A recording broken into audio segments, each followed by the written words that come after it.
do it again. On my own feet. We'd been saving for the big trip for almost as long as we had been together. We started brainstorming when we met climbing in Spain 7 years before. The plan got serious when I moved to Canmore. The idea was we'd climb for half the year and the other 6 months we'd spend in Europe, where I would be working my dream job as a TV reporter. Now it was time, and this would also be the perfect chance to rekindle the romance in our relationship. We'd had a hard time reconnecting after our daughter was born. Both my parents had died recently, and things were tough. But just as we were about to hit the road, my partner landed the job of a lifetime. We decided to postpone the trip and also my career. Instead, I would support my husband and his career and take care of our little girl. A year later, my partner finished the job and we finally hit the road. Only to find ourselves a month later back in Canmore. I had fallen while climbing and shattered my ankle. I needed surgery and intensive physiotherapy. There was a chance my foot would never fully function again. I started my recovery in our camper van in the middle of winter with our incontinent dog, 2-year-old daughter, and a relationship that was dying.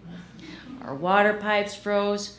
Bylaw officers moved us along wherever we parked, and every time I got out of the van, I risked breaking more bones on the ice patches around town. One of the first times I was able to walk without crutches, I went to Main Street to run some errands.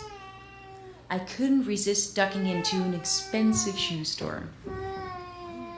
My eye fell on a pair of high suede, fleece-lined winter boots. They were both sturdy and beautiful. Well, yes, I was broke. But I had a good Samaritan who, without even knowing it, bought them for me.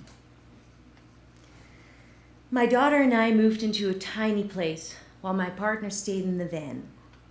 The separation was awful.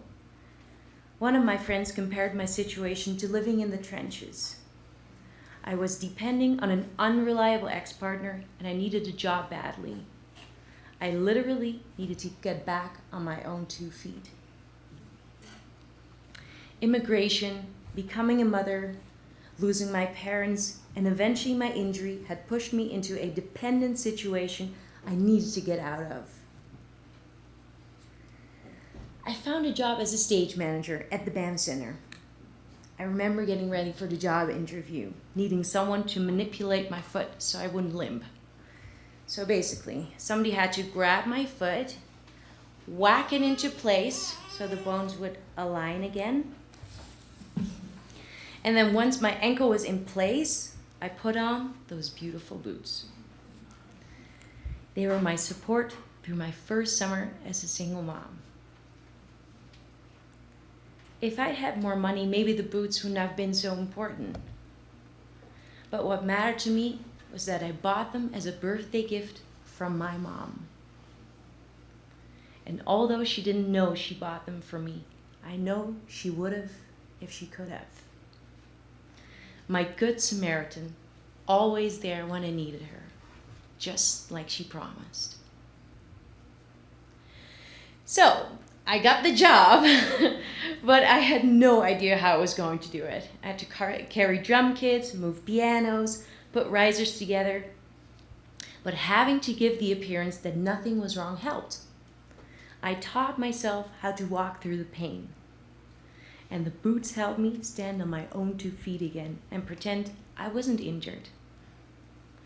I wore those same boots every day, and they got me through all my shifts.